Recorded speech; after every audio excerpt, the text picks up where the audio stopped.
Em um país sério, considero eu, um devedor, um grande devedor, nem sequer votaria uma medida dessa sendo parlamentar.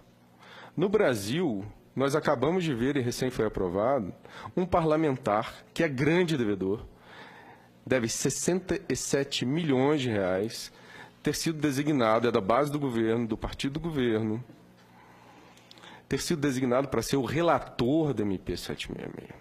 O relator da MP 766, que acabou de ser aprovado aqui no mesmo horário, ele deve mais de 67 milhões de reais à União. É um grande devedor. E ele não só votou, como ele foi o relator. Só lembrado para... Quem é o relator mesmo? É o Newton Cardoso, de Minas Gerais. Newton Cardoso, de Minas Gerais. Deve 67 milhões e foi o relator da medida que deu anistia, é isso? Exatamente, presidente Paim. Aí também não dá. Presidente, mas para acrescentar mais, ele votou no golpe, viu? Só para complementar, da onde originou tudo isso. 766. Do Refis é 766. 766. Acabou de ser aprovada, o relatório acabou de ser aprovado aqui na comissão mista. A comissão mista aqui, no final do corredor, do outro lado, na outra ala, na sequência aqui do corredor. Acabou de ser aprovado. O relator é o sonegador. É um grande devedor. Inclusive os dados que eu estou trazendo, senadores, eles foram publicados, eles foram tornados públicos na segunda-feira da semana passada, na Folha de São Paulo. A Folha de São Paulo, via PGFN, porque os dados, como eu disse no início, são públicos, estão no site oficial da Procuradoria-Geral da Fazenda Nacional, lá estão os dados de que esse parlamentar deve mais de 67 milhões. São dados públicos, à disposição da internet de qualquer cidadão. E a Folha de São Paulo denunciou isso na segunda-feira da semana passada, em matéria muito interessante.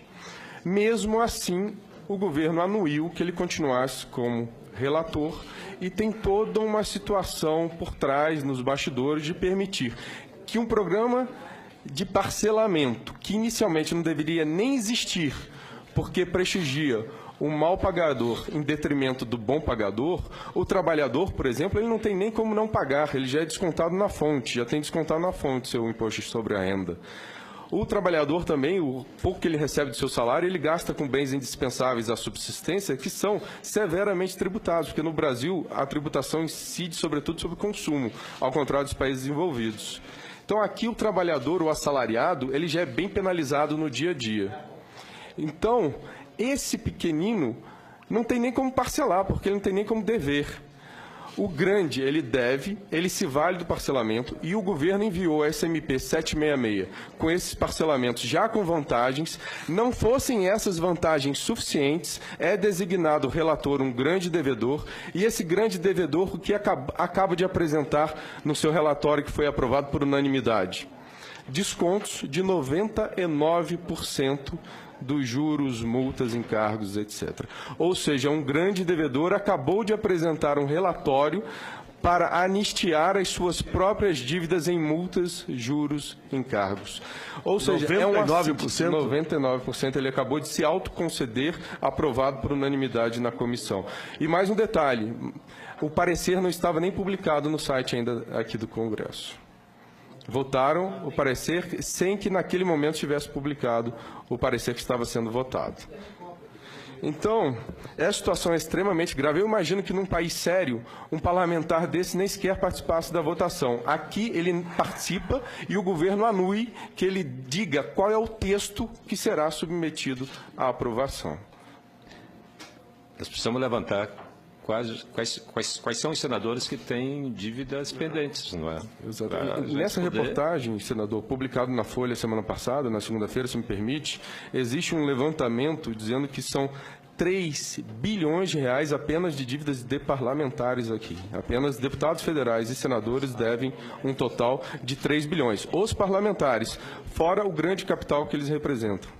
Ou seja, estão legislando em causa própria. Exatamente. Fazendo lei para beneficiar as próprias dívidas, para anistiar, para extinguir as próprias dívidas. Exato.